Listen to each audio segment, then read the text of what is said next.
পুরো বাংলাদেশ জুড়ে এই মুহূর্তে কি হচ্ছে কেউই বলতে পারে না, বিশেষ করে ঢাকা চট্টগ্রামে। ভিডিওটি আমি ধারণ করেছি কারফিউ জারির প্রথম দিনে, অর্থাৎ ২০ তারিখ শনিবারে। আমাদের এলাকা থেকে ফেনী শহরের দিকে যাচ্ছি আজকের পরিবেশটা একটু দেখার জন্য। সকালবেলায় হাই রোডে সিএনজি ব্যতীত কোনো গাড়ি দেখতে পেলাম না, মাঝে মধ্যে একটি দুটি ট্রাক এবং বাস দেখলাম। এখন দেখার বিষয় হচ্ছে ফেনী শহরে এই মুহূর্তে কারফিউ জারি, অর্থাৎ পুরো বাংলাদেশে কারফিউ জারি, অর্থাৎ ১৪৪ দ্বারা জারি রয়েছে। তো দেখা যাক, আমরা শহরের ভিতরে যাব, ভিতরে গিয়ে দেখব শহরের বর্তমান পরিস্থিতি।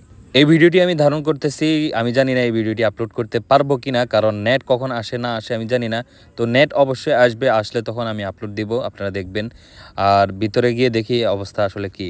এই কারফিউ জারি করার কারণে বা নেট অফ করে দেওয়ার কারণে কিছু লোক অনেক বিপদে পড়ে যান, বিশেষ করে যারা প্রিপেড মিটার ব্যবহার করেন। এই মুহূর্তে তারা কিন্তু নেট না থাকার কারণে প্রিপেড মিটারগুলো তারা রিচার্জ করতে পারতেছে না। তারা পানির অভাবে তারা অনেক কষ্ট পাচ্ছে, নেট নেই, তাদের কারেন্ট নেই, তাদের কোনো কিছুই নেই, অর্থাৎ তাদের জীবনে এখন দুর্দশা ছাড়া কোনো কিছুই নেই। আমরা কথা বলতে বলতে প্রায় ফেনী শহরের ভিতরে ঢুকে যাচ্ছি। তো শুনেছিলাম শুক্রবারে ফেনীতে হালকা পাতলা একটু আন্দোলন হয়েছিল, ছোট ছোট বাচ্চারা আন্দোলন করেছিল শুনেছিলাম, যাদের বয়স ১৫, ২০, ১০ এই বয়সের ছেলেগুলো এখন আন্দোলন করতেছে। ফেনীতে যাওয়ার পর মানুষজন বলা বলি করতেছে। এক লোক আমাকে বলল যে এই ছেলেগুলা অনেক সাহসিকতার সাথে আন্দোলন করতেছে, তাদের আন্দোলনের কাছে বিজিবি, র্যাব, পুলিশ কিছুই না, তারা সবার সামনেই চলে যাচ্ছে।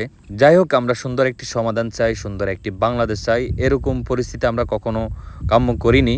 যাই হোক, আমরা আশা করব বাংলাদেশ আগের রূপে আবারও ফিরবে আর বিষয়টি সমাধান হয়ে যাবে।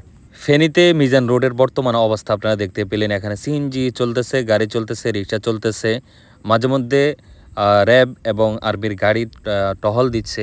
আর বড় বড় যত মার্কেট রয়েছে সব মার্কেট বন্ধ রয়েছে এবং মাইকিং করা হয়েছে যেন কেউ দোকান না খোলে। আপনার এলাকার পরিস্থিতি কেমন ছিল অবশ্যই কমেন্ট করে জানাবেন।